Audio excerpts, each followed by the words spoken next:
So we're Uh, just talking about culture and basically how like there is a difference in communication. But again, that just, you know, going full circle.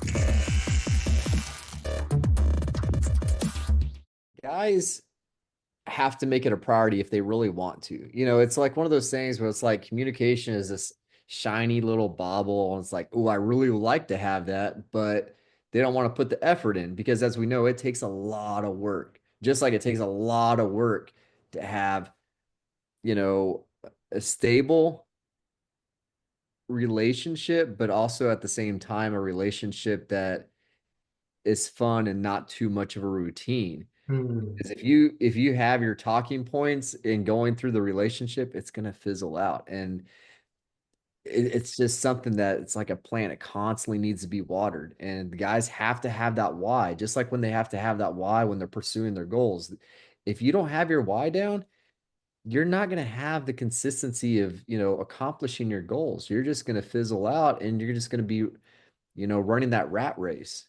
Oh, that looks like something cool to have, but it's like, yeah, but you guys got to like, you gotta learn, you gotta educate yourself, get yourself into books on how to communicate. Like, you can't just be like leaning onto your buddy, like, man, I just had a hard day. I love to really open up, or I love to tell my partner about it, which she probably doesn't want to hear because she had a rough day as well. Like, there's also a timing and place about this. And there's also, what I would say for men is that it's like a spice with communication. If you put, Bites. yeah, like you put too much salt on a steak, it's not going to be edible. It's going to be horrible, right? Right, And right. and I think that's what you were talking about earlier too, is that you can accidentally open up these emotional vampires, if you will, and they just dump and they absorb because at the end of the day, especially with the American culture and so many things are fast paced, and it doesn't necessarily have to be fast paced, but you got so many distractions that you're not going to be making that communication a priority because you're so wrapped up in what everybody else is doing. Mhm. Yeah, yeah, yeah. That's true. And you said something men have to want to do it, and being vulnerable is not easy. Now that being vulnerability does require trust. That and you can't teach people trust, right? That's trust and trust and surrender. You cannot teach trust and surrender. Those are two things that you just have to learn from doing, right? Like I, if you had a country, right, and you're at war, and the enemy is coming in and they are barging in, and you can't outpower them, you can't outrank them, you can't outflank them, you can't outshoot them, and it's like, yeah, this is it. And they come in, and you're like, I surrender. At that point, whatever you want or whatever you thought was going to go down or however it's out the window. It's like whatever they say, whatever they want, you're just like, yes, yep, sure. Yeah, you just go with whatever that is, whether you want like it or not, because you've surrendered. It's like, I don't know how else to explain I it. mean, maybe that's probably not the best analogy I was looking for. Like, I know what surrender means. What I'm saying is, what do you mean, like, when you apply it to a guy's communication of he's surrendering himself to the public? Like, to me, again, going back, I wouldn't surrender everything and just like emotionally dump on somebody about like, No, no, no, of course not like that. It's like when you're when when somebody's communicating, like I've had somebody who said that they're having a bad day, right? For them, that was difficult for them to say. Now, you and I might be like, that to them was a mountain, right? So um and when I after time I went back to that moment with them and I asked, I said, so why was that so challenging and difficult at that time? It's like I didn't know how you were going to take it. What do you mean that you were having a bad day? No, how you were going to perceive me and where I was and how you viewed me, what your thoughts about me were, and all those. I was like, oh, okay. So they had to trust me enough to be willing to see what the outcome was or my response was to be able to say that because they did not know. It was an unknown to them that they valued very much so because it's like I don't know what he's going to think. I don't know how he's going to see me, and that knowing how people see them and that perception of how other people are perceiving them was so important that it caused them to hesitate to share something that you and I and most people who will be listening to this would think is very simple. And it's like it's just you just having a bad day that you didn't say anything, but I don't have bad days. I can handle everything. That may be the standard that by which that person was living. And I was like, oh, you don't have to be be this top performer or be a performer, when you're around me type of thing, be yourself. It's like, um, do you know how to be yourself? So that brings up that question. It's like when you have people who I have found in my communications is that when people struggle with communicating, they are either hiding, they don't know how to be themselves, and so they're putting on this facade of this performance and this mask.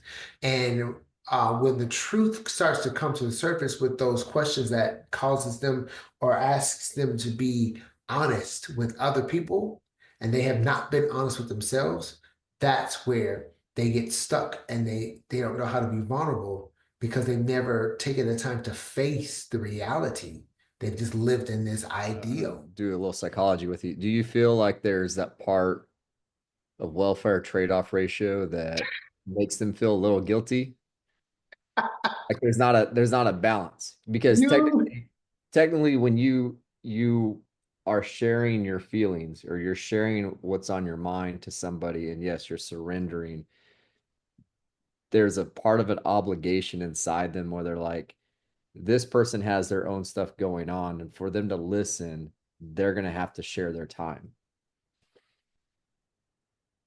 Because I mean, it's the same thing. Like when it comes to like dating coaches, they'll say, hey, if you really want to like try to get your feet grounded a little bit, just start off by asking for like a little favor, and like it just kind of opens up things.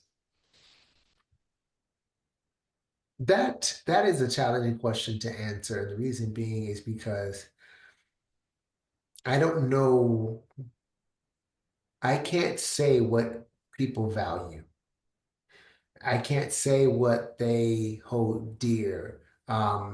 If they feel like, oh, if I tell you this, then I have to give you my time.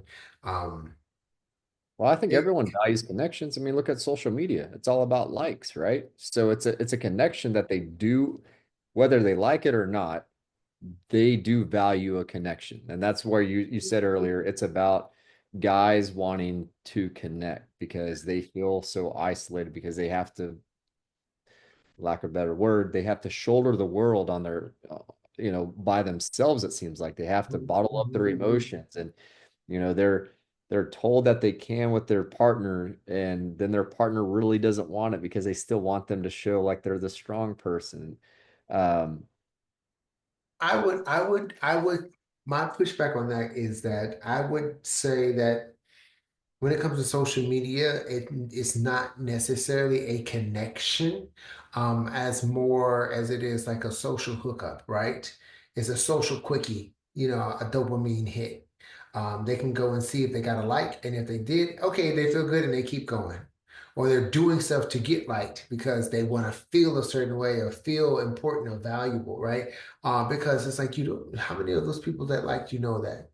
I've seen like just this past week, I've seen a lot of accounts that this person content it's not anything to go and write home to mom about anything like that, right?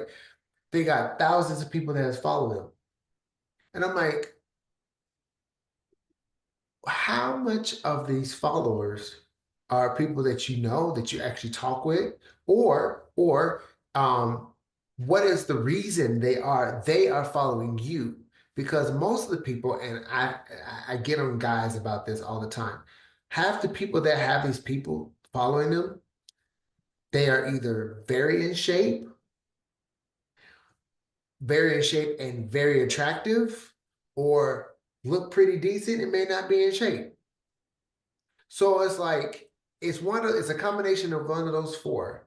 And so heck, I can even say it. There's people that I follow because they just have amazing physiques. And I can see myself doing these workouts that they have. I'm not really care about what they do. I want the exercise. And so I follow them and get the exercises.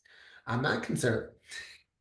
I'm not concerned with the person producing the content. I just want to know the workout that you did to get that. Or, you know, it's like I have people that I follow that I think, and you know, I've sent some of the, you know, people to share it with you. Um, they just have amazing physique, and I'm like, they're motivational. Like, even if it was just for that one moment, it's like, that's the only reason why I was there, you know? So that may seem really shallow, and I will own that, and I don't care. But that's why most people are on there for social media. I have a buddy in the UK who was a fitness model, and have over 75% of his followers are men.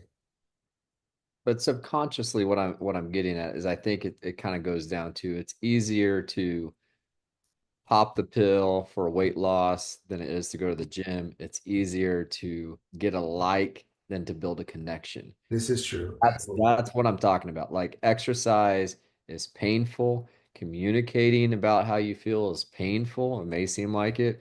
Even something as simple, I've talked to you about like, man, I felt kind of weird. Like I wanted to compliment this one girl for, showing visible signs of losing weight, but that even felt awkward this day and age, like Mhm.